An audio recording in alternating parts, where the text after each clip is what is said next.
Then Jesus said to them, most assuredly I say to you, unless you eat the flesh of the Son of Man and drink his blood, you have no life in you.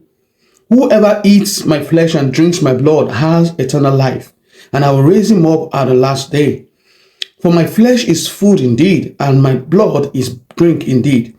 He who eats my flesh and drinks my blood abides in me, and I in him.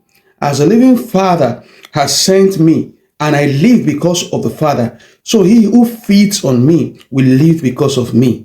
This is the bread which came down from heaven, not as your father ate the manna and are dead. He who eats this bread will live forever. This statement takes me back to Genesis chapter 3. After Adam and Eve fell, and then we had a tree of life, that anyone that ate out of the tree of life would live forever. Jesus bringing this back to us. And this tells us something very important, that same gospel that is being presented to us today was presented to Adam. Come take of the fruit of the tree of life and you will live forever. But he chose to do otherwise. And the same gospel is being presented every day from generation to generation as it is being presented to you today. Whoever eats the flesh of Jesus and drinks his blood has eternal life. And what is that we are talking about? Believing on the death, burial, and resurrection of Jesus.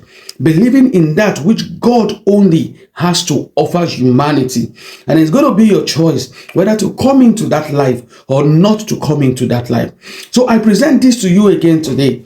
Are you willing to come into this life, or you want to remain in that position of death? Remember, anyone that comes into this life lives forever, is in union with God. His sins are forgiven and will always forever be with God. This is my daily meditation today. What is yours?